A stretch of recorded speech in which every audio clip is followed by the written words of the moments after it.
মুসলিম আইন অনুযায়ী পুরুষের জন্য দ্বিতীয় বিয়ে আইনত বৈধ থাকলেও বাংলাদেশের প্রচলিত আইনের প্রেক্ষাপটে সেটি এতদিন অপরাধ ও নৈতিকতার লঙ্ঘন বলে বিবেচিত হতো।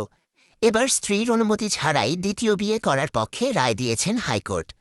মুসলিম পারিবারিক আইন সংশ্লিষ্ট একটি রিট আবেদনের পরিপ্রেক্ষিতে আদালত জানান, দ্বিতীয় বিয়ের ক্ষেত্রে স্ত্রীর অনুমতি নয়, বরং আরবিট্রেশন কাউন্সিলের অনুমতির ভিত্তিতেই বিষয়টি নিষ্পন্ন হবে।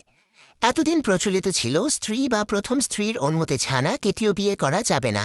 তবে আদালত জানান, এ বিষয়ে মুসলিম পারিবারিক আইনে সরাসরি এমন বাধ্যবাধকতার কোনো অস্তিত্ব নেই। ২৪ পাতার পূর্ণাঙ্গ রায়ে আদালত উল্লেখ করেন, দ্বিতীয় বিয়ের অনুমতির বিষয়টি আরবিট্রেশন কাউন্সিলে ন্যস্ত থাকায় স্ত্রী অনুমতি বাধ্যবাধকতা নয়। ১৮৬০ সালের দণ্ডবিধির ৪৯৪ ধারায় স্ত্রী বা স্বামী অনুমতি ছাড়া দ্বিতীয় বিয়ে করলে ৭ বছরের কারাদণ্ডের বিধান ছিল।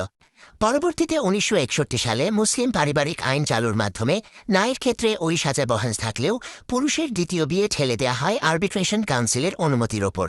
সেক্ষেত্রে অনুমতি ছাড়া বিয়ে করলে ১ বছর কারাদণ্ড বা ১০,০০০ টাকা জরিমানার বিধান রাখা হয়।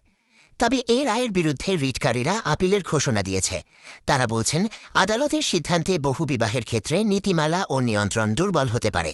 তাদের দাবি, নারী পুরুষ দুই পক্ষের ক্ষেত্রে সমান অধিকার ও সুরক্ষা নিশ্চিত করতেই রিট করা হয়েছিল।